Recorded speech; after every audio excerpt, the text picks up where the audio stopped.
Bonjour à tous, dans cette vidéo je vais vous présenter un exercice classique de prépa, en l'occurrence l'inégalité de Holder. Donc cet exercice est véritablement un classique, que ce soit aux écrits ou aux oraux, il faut savoir le refaire, mais surtout ce qui est enrichissant c'est de voir l'astuce que l'on va utiliser au cours de cet exercice, donc à la question 1. Donc voilà, c'est le genre d'astuces auxquelles on ne pense pas du premier coup, qui peuvent venir avec pas mal de réflexion et un peu de temps. Mais voilà, au concours, bon, le but c'est d'être efficace quand même. Donc c'est véritablement enrichissant de voir ce genre d'exercice au cours des 2 ans de prépa. Donc voilà, ça c'est le genre de choses que vous pouvez voir, je pense, dès la sup, je pense. En tout cas, voilà, la première question, vous pouvez l'avoir dès la sup, c'est pas besoin d'attendre le cours de spé. Donc typiquement, c'est littéralement le... Enfin là, c'est ce que je vous ai trouvé. C'est les 3 premières questions de mine, des mines, donc Math 1 2025, filière MP. Donc c'est littéralement le début du sujet des mines. Et voilà, donc ça c'est un classique. Les 3 premières questions du sujet sont celles-ci. Voilà, commençons tout de suite. Donc on se donne 2 réels P et Q dans l'intervalle 1 plus l'infini, tel que 1 sur P plus 1 sur Q égale 1. Vous allez voir, vous reconnaîtrez peut-être quelque chose ici. Ça, on va l'exploiter, ça va être très utile. Et on se donne x et y, 2 variables aléatoires discrètes positives, qu'on suppose indépendantes. Je vais les rajouter. Indépendantes.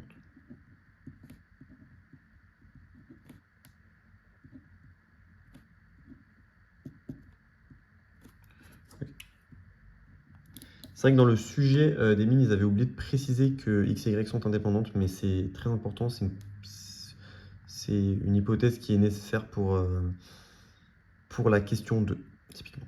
Ok. Première question, montrer que pour tout x et y des réels positifs, on a cette inégalité. Bon, c'est vrai qu'elle fait un peu peur, c'est voilà, là tout le cœur de l'astuce. L'astuce va être utilisée ici. Enfin, va être utilisée. Ouais, on peut dire ça comme ça. Ensuite, dans la 2, donc, deuxième question, en déduire que l'espérance de x, y est inférieure à l'espérance de x puissance p, le tout puissance 1 sur p, fois expérience de y puissance q, le tout puissance 1 sur q. Bon, ok. Le sujet, d'ailleurs, nous guide. Pour faire cette question, nous allons nous ramener à un cas particulier. Et à partir de ce cas particulier, en fait, le cas général se retrouve facilement, en fait. Et enfin, question 3, quelle inégalité retrouve-t-on lorsque P égale Q égale 2? Et dans ce cas, fournir une autre preuve. Ok, commençons tout de suite. Donc, avec la question 1.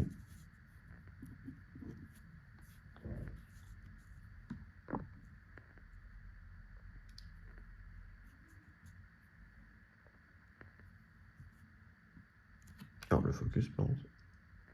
Ok. Donc,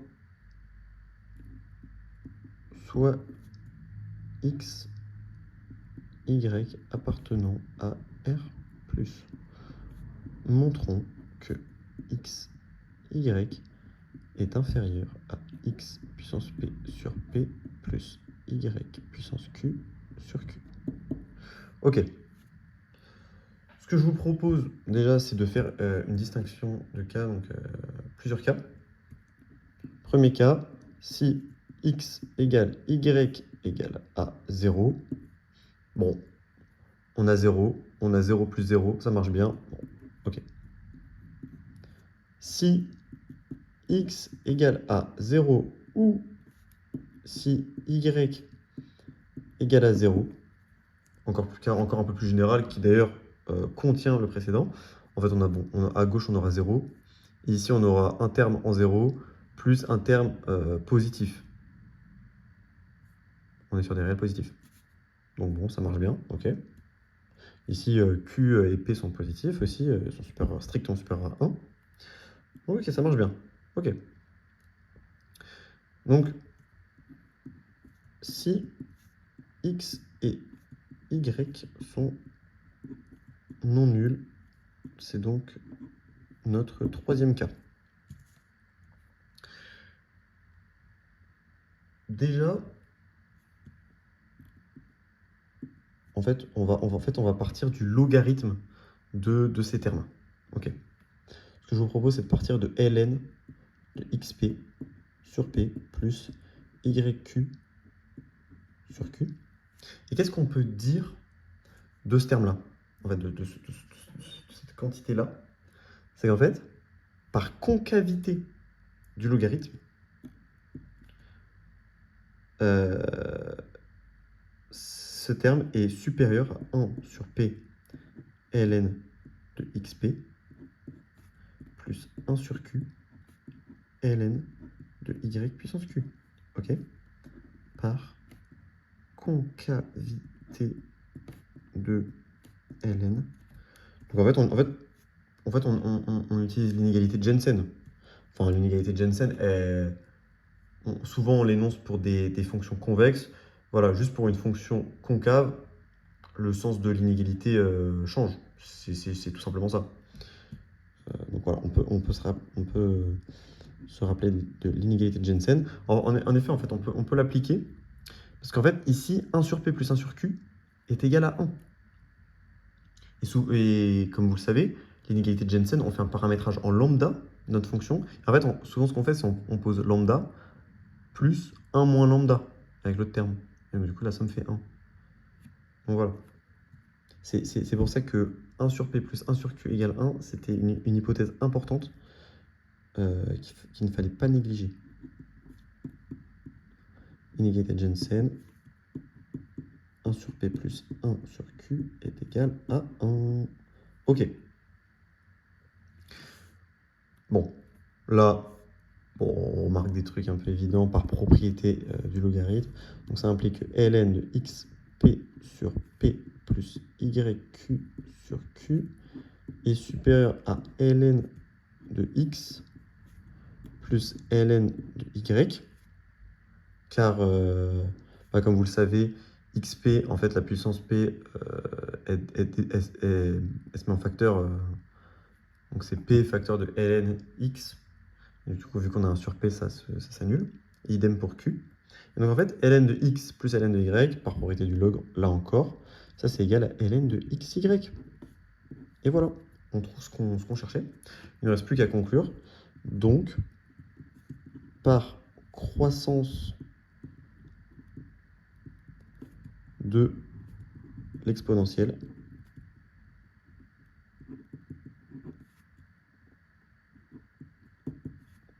on n'a que xp sur p plus y puissance q sur q est supérieur à xy.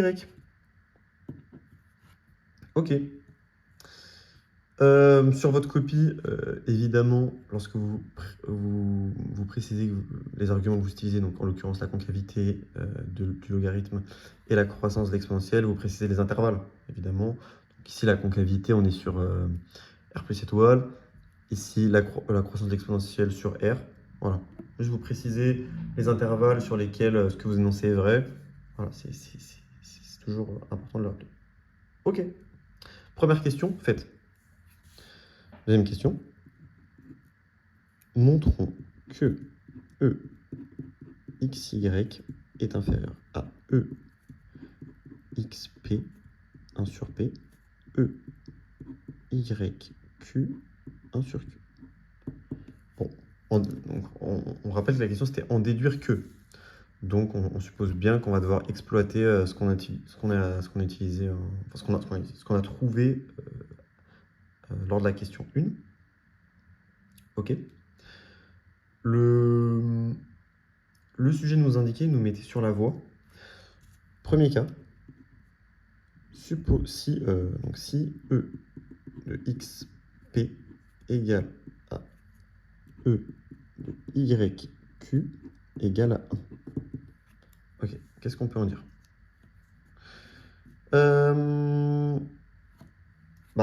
Dans ce cas, EXP 1 sur P, EYQ 1 sur Q, c'est égal à 1.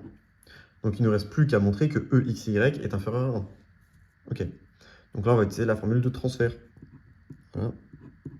Ça semble un peu évident. Donc ça, c'est la somme des XY appartenant à X de oméga croix Y de oméga. Alors ça, je l'écris une fois, je ne vais plus jamais le réécrire. C'est trop lourd. Donc de XY P de XY égale XY. Ok.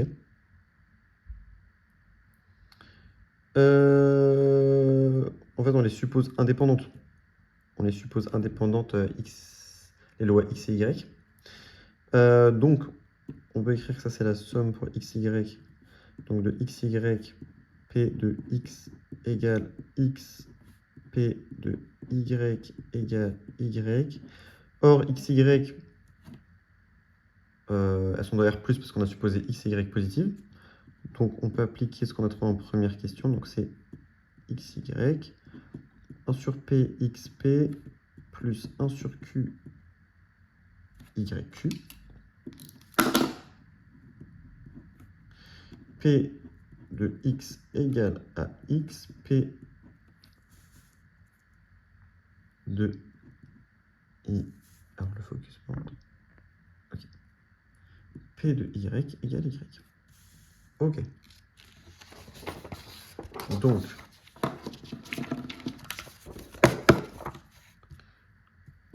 ainsi, E de XY,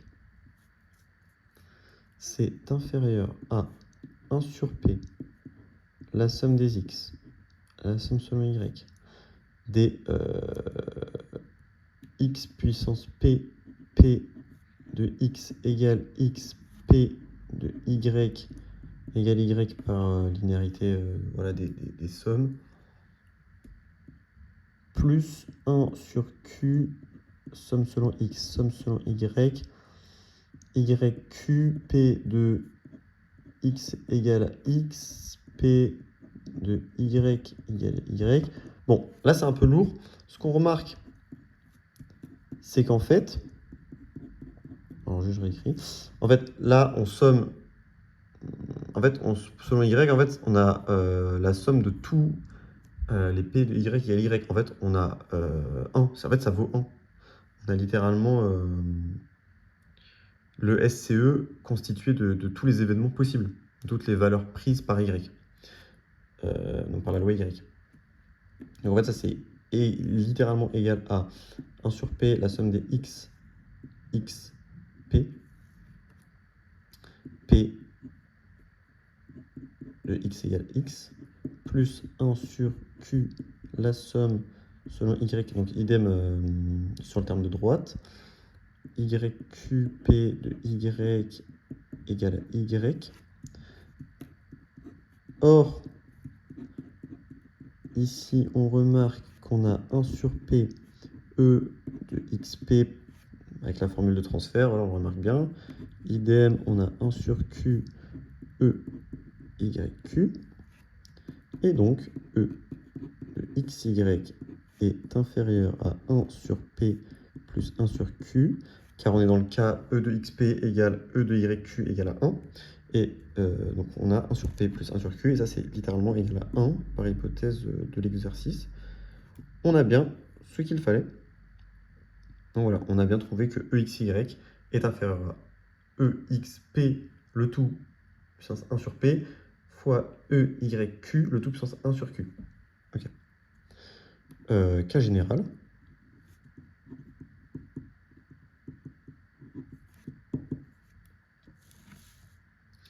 Euh,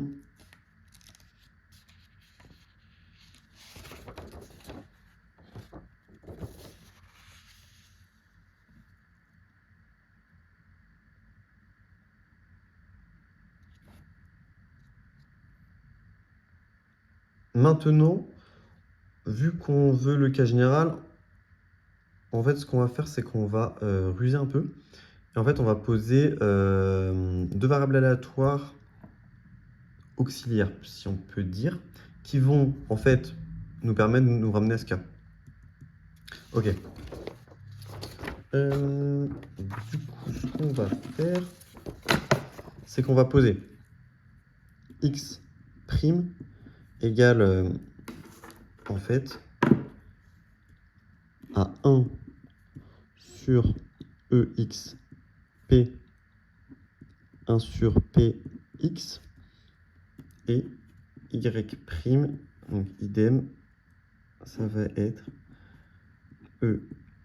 EYQ 1 sur QY. En fait, on remarque que X' et Y' vérifient les conditions du premier cas. Si on fait l'espérance de EX'P, et de même pour YQ, on trouvera 1. Vérifions-le. En fait, E de X' puissance P, ça c'est égal à E de... du coup, en fait, ça c'est un scalaire. Ça c'est un scalaire, du coup ça fait EXP. 1 sur P, ça s'annule avec la puissance. XP. Et du coup, par linéarité, ça fait 1. Car ce scalaire, on peut le mettre en facteur. Et on a l'espérance de XP sur l'espérance de XP, ça nous donne bien 1. Idem pour Y', Q, donc l'espérance de Y', Ainsi, en fait, on se ramène au premier cas. Donc, E de X', Y' est inférieur à 1. Ok. Ça implique que E de... Ok, je vais mettre tous les scalaires, comme ça on les verra. 1 sur XP, 1 sur PX fois 1 sur EYQ, 1 sur QY, soit inférieur à 1. Et là, vous voyez tout de suite où je veux en venir. On a que du coup, E de XY, c'est inférieur à EXP. 1 sur P, EYQ, 1 sur Q. Voilà. Et on trouve donc le bon résultat en se ramenant à notre premier cas. Ok. Donc voilà. Là, on a fait le gros du boulot. Ouais. Ensuite, troisième question. Quelle inégalité retrouve-t-on lorsque P égale Q égale 2 et on fournit une autre preuve? En fait, bon, sans grande surprise, on retrouve en fait l'inégalité de Cauchy-Schwarz. Donc voilà, en fait, vous remarquez bien, en fait, E de x, y inférieur à EX carré, le tout à la racine, fois la racine de y carré. C'est littéralement Cauchy-Schwarz. Sauf qu'ici, vu qu'on a avec des variables aléatoires positives, en fait, on se donne le luxe de ne pas mettre les valeurs absolues. Voilà, dans l'inégalité de Cauchy-Schwarz, en fait, on considère des valeurs absolues. Voilà, parce qu'en fait, on peut avoir les deux cas. Soit, enfin, on peut avoir plusieurs cas. Soit on a des variables positives, soit des variables négatives, soit des variables, voilà, un peu des deux. Donc, l'inégalité de Cauchy-Schwarz, il y a des valeurs absolues quand même. Donc ça, je peux l'écrire juste en dessous d'ailleurs. Inégalité de Cauchy-Schwarz. Ok. Autre preuve dans ce cas, donc bon, je vais vous faire la preuve classique. Elle n'est pas super dure. Voilà, vous êtes censé pouvoir la faire de tête. En fait, elle repose tout simplement sur une astuce. C'est pas vraiment du par cœur, juste souvenez-vous de l'astuce et puis voilà, la preuve coulera de source. Ok. On considère E de x plus lambda y au carré. En fait, on considère un polynôme en lambda. Voilà, ici, lambda, c'est une inconnue. C'est un polynôme. Ok. Alors, pourquoi la focale? Ok, ça, c'est égal à E de x carré plus 2 lambda xy plus lambda carré y carré. Ok. Ça, c'est égal à E de x carré plus 2 lambda E de xy plus lambda carré de E y carré. Ok. Or, ça c'est positif, car x plus lambda y, le tout au carré, bon, c'est très clairement une variable positive de par le carré.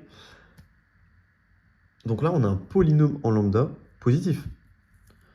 Donc en fait, si on fait le discriminant, on a bon, b carré moins 4ac, donc ça fait 4 e xy au carré moins 4 e x carré e y carré.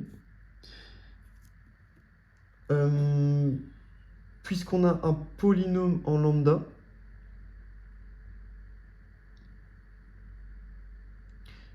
et que ici notre polynôme est positif mais pas strictement positif, en fait on peut avoir au plus une racine. Voilà, on peut avoir au plus une racine, c'est-à-dire que la courbe va toucher une fois l'axe des abscisses et avoir au plus une racine. Donc, voilà. Ça veut dire qu'en fait notre discriminant, il est soit nul, soit négatif. Soit on a une racine, soit on a zéro racine. Ok. Et donc en fait, on trouve directement que EXY carré est inférieur à EX carré, EY carré, et en passant à la racine, puisque dans notre cas, dans notre exercice, en fait on considère que des variables aléatoires positives, en fait on a que EXY est inférieur à racine, la règle de EX carré racine de EY carré. Et voilà, preuve classique, assez rapide. Voilà, juste la justification tient dans le fait qu'on a un polynôme, qu'on a des variables positives, etc. Qu'on a au plus une racine. Voilà, ça s'arrête là. Bon, j'espère que cette vidéo vous aura plu, j'espère qu'elle vous aura servi. Et on se retrouve pour une prochaine vidéo.